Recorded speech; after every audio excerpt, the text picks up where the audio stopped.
This topic is called What's the Matter, and it's an exploration of matter and energy. To begin, we need to think about the size of atoms, so we're going to consider a drop of water. Imagine magnifying that drop of water 2,000 times. The drop of water would be about 40 feet in diameter, and we would start to see paramecia and other one-celled organisms. Now imagine magnifying it 2,000 more times, so we're now 4 million times magnified. The drop of water would be 15 miles in diameter and start to appear as a large crowd of jiggling, shifting people like you might see at the Super Bowl. Now imagine magnifying it 250 more times, so we're now magnified 1 billion times. The drop of water is nearly the size of the Earth. You can finally see individual atoms in the water molecule. Now notice that those molecules are always moving. What causes them to move? The answer is energy. Now energy is a tricky topic. Richard Feynman is a famous physicist, and he once said that it is important to realize that in physics today we have no knowledge of exactly what energy really is. We do recognize energy in a lot of forms though, and this graphic shows some of those. In this class we'll consider 8 forms of energy: mechanical, chemical, heat, light, sound, electromagnetic, nuclear, and gravity. Now I've highlighted heat and electromagnetic because those are the 2 that we're going to focus on this week. And in this class we also will spend a fair amount of time talking about nuclear energy and gravity. Right now let's consider heat. Heat is a form of energy. Imagine a closed tube with 5 atoms inside. If we add heat energy, the atoms begin to move. Temperature is a measurement of the average motion of these atoms. The more atoms bump into the thermometer, the higher the temperature. In this scale here, we can see that there are 3, this is on page 13 of your reference table, and you can see that there are 3 scales for reading temperature: Fahrenheit, Celsius, and Kelvin. On this green line right here, you can see that 100 degrees Fahrenheit is equal to about 37 degrees Celsius and equal to about 12 Kelvin. There's no degree when you say Kelvin. So to increase the temperature, there's 3 basic things you could do to those 5 atoms in the tube. The first thing is you could add more heat to speed up the atoms. The second thing is you could add more atoms. That would also increase the collisions with the thermometer. Or you could shrink the container. And now that we know how to change the temperature, now let's find out what happens to the matter when we change the temperature. First, let's decrease the temperature. To do this, we would do the opposite of the 3 things we did before. So we would decrease the heat, we would take away atoms, or we could increase the size of the container. And if you do that, then we would have liquid turning into a solid. And notice how many more atoms are packed into that same space in a solid. To increase the temperature, we would do the same things that we mentioned before. And when this happens, we would have a liquid turning into a gas. And in a gas, the molecules or atoms are moving a lot faster and they're more spread out. This table is very important. Then it shows the temperature, the relative temperature of each. So a solid has a low relative temperature and a gas has a high relative temperature. And then lastly it shows the density, which is how closely packed those molecules are into a given space. And in a solid, it has a high relative density, and a gas has a very low relative density. This slide here shows some of the characteristics of solids, liquids, and gases. Solids can undergo melting. They have the highest density of the 3. Their particles are tightly packed and resist changing positions, and they have a definite shape and a definite volume. A liquid can undergo freezing or evaporation. It has a medium density. Particles are relatively close, but they're free to flow past each other, and it has no definite shape but a definite volume. In a gas, it can undergo condensation. It has the lowest density. Particles are far apart and free to move, and it has no definite shape and no definite volume. The formula for density is on the first page of your reference table, and it's equal to mass divided by volume. Mass, as we've already said, is the amount of matter that an object has. Volume is the amount of space that an object takes up.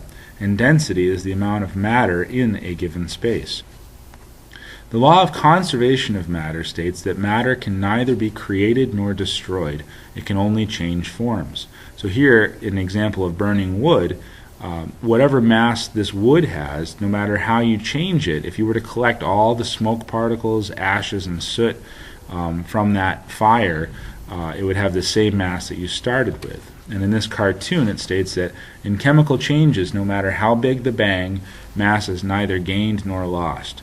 As this person has some sort of chemical reaction with these two things that he's holding, the before mass is 70 kilograms, as is the after mass. The law of conservation of energy is similar. It states that energy can neither be created nor destroyed. It can only transfer from one object to another. And here we see the energy being transferred from a cue ball into all these other balls, and energy was not created, it was just transferred from one into the others. We can see lots of examples of energy transfer, including when you rub your hands together. You're not actually creating energy, you're just changing mechanical energy into heat energy.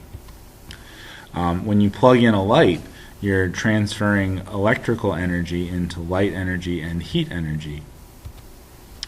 And there are three methods for energy transfer. The transfer of heat energy caused by differences in density is called convection.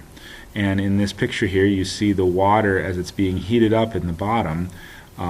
It will become less dense, rise to the top where it cools down, and then it becomes more dense, and so it sinks down. We're going to learn more about convection in the next couple slides. Conduction is the transfer of heat energy through direct contact. So you see this person touching part of the pot, and through that solid pot, you can actually feel the heat that is being conducted through that solid. And radiation doesn't need a medium. It can travel through empty space. So for example, light energy or electromagnetic energy from the sun radiates through empty space all the way to the earth. And if you hold your hand near a pot like this or near a fire, you can actually just feel it even if you're just to the side of that heat source. So a closer look at convection. These dots here are supposed to represent molecules, and when they're close to the heat source, they are hot and less dense. So when they're hot and less dense, they are able to rise in the more dense water around it, and that's what those red lines represent. So these little particles rise up. As they move away from the heat source, they start to become more dense as they cool down, which you'll see on the left side and the right side here. And then they sink, and then the whole thing starts over again. And this creates what's called a convection cell. Convection is really important in earth science because it's responsible for most of the stuff we're going to study with weather. It's responsible for plate tectonics, which is what creates mountains and rocks and earthquakes and a lot of the other stuff we're going to study this year. And convection is also responsible for the movement of ocean currents. So convection is a topic we're going to see many times throughout the year. Specific heat is kind of what I call stubbornness of a material. It's the resistance a material presents to heating up or cooling off. The higher a specific heat value, the greater the resistance of a material to changing temperature. And you'll notice of all naturally occurring substances, except I think for ammonia, liquid water has the highest specific heat capacity of any substance. And another way of saying that is it is extremely stubborn. When it's hot, it wants to stay hot. When it's cold, it wants to stay cold. And it takes a lot of energy to get water to change. Other substances, like iron, for example, have a very low specific heat capacity, and so they are more easygoing. They're less stubborn. They will change temperatures much easier. On page 1 of your reference table, we have the properties of water, and this tells us exactly how much energy it takes to have water change its phase. In this diagram, we can see that same concept from the previous slide, just with arrows. And you'll notice that, for example, a solid ice, when it melts, it gains 334 joules per gram of stored heat. and becomes a liquid. And that liquid evaporates, and it takes 2,260 joules per gram to become a gas. And then going back the other way, when that gas condenses and turns back into a liquid, it takes 2,000, or it loses 2,260 joules per gram. And when it goes from a liquid to a solid to ice as it freezes, it is going to lose 344 joules per gram of stored heat. You see this arrow here shows that when you go from right to left, you're losing heat, and when you go from left to right, you're going to gain heat. The last piece of this is that water can actually skip the liquid phase. It can go straight from a gas to a solid, and we call that frost, and it can go from a solid straight to a gas, and that's called sublimation, and the conditions have to be just right for those to happen.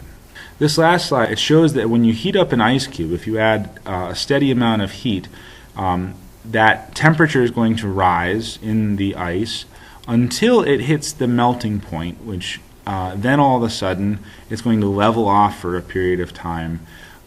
And when all that ice has melted, the liquid starts to get hotter and hotter, and the temperature increases until it reaches the boiling point, and then it levels off as it goes through the changing phase into a gas. And then finally, if you were to continue to measure the temperature of that gas, it would increase and increase from there.